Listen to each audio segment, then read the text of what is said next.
இந்த வயசான பெரியவர் ஒரு பணக்கார வீட்டுக்கு நைட் செக்யூரிட்டியா வேலை செய்யறாரு. டிஃபன் பாக்ஸை திறக்கும் போது இட்லியுமே கீழே வந்தது. அதனால அந்த பாக்ஸ் தூக்கி ஓரமா வச்சுட்டு பிளாஸ்க்ல இருந்த டீயை குடிச்சிட்டு அப்படியே சைலண்டா உட்காந்து இருக்காரு. ஆனா டைம் போக போக அவருக்கு பசியும் தாங்க முடியல, குளிரும் ரொம்ப அதிகமாவே இருக்கு. வயசு ரொம்ப அதிகமாயிட்டதுனால நைட் நேரத்தில் வேற கண்ணு மூச்சு வேலை பார்க்க முடியல, அப்படியே உட்காந்த மணிக்கே தூங்கிடுறாரு. விடுஞ்சது கூட தெரியாம இவர் ரொம்ப அசந்து தூங்கிட்டே இருக்காரு. அந்த இடத்துக்கு ஓனருமே வந்துடுறாரு. நீங்க நாளிலேருந்து வேலைக்கெல்லாம் வரத்தாவில்ல, நீங்க மூச்சு நிற்கிறீங்களா இல்லை தூங்கி நிற்கிறீங்களா, நான் தினமும் உங்களை பார்த்தெல்லாம் இருக்க முடியாது, நான் டீசெண்டாக சொல்லும் போதே வேலை விட்டு போயிடுங்கன்னு சொல்லிட்டு அவருமே அங்கேருந்து அனுப்பிச்சு விட்டுறாரு. இவருமே ரொம்ப சோகமாகவே வீட்டுக்கும் போயிடுறாரு. நைட்லேருந்து இவர் எதுவுமே சாப்பிடல, அதனால ரொம்ப பசி எடுதுன்னு சொல்லிட்டு டீயாச்சும் போட்டு குடிக்கலாம் சொல்லி கிச்சனுக்கு போய் வந்தா அந்த இடத்துக்கு இவங்களோட மருமகளும் வந்துடுறாங்க. நான் டீ போட்டு கொடுக்குறேன், நீங்கள் போங்கன்னு சொல்லிட்டு இவருமே அனுப்பிச்சு விட்றாங்க. ஆனால் இவருக்கு டீயை போட்டு கொடுக்க மாட்டாங்க.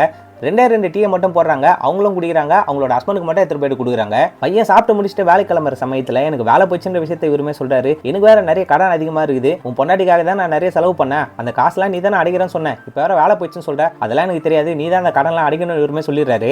மருமக வீட்டில் இருக்க மாமனாரை கொஞ்சம் கூட மதிக்கவே மாட்டாங்க. அவங்க பாட்டுனா அவங்க வேலையை பார்த்துன்னு இருக்காங்க. சாப்பிட்றியான்னு கூட கேட்கவே மாட்டாங்க.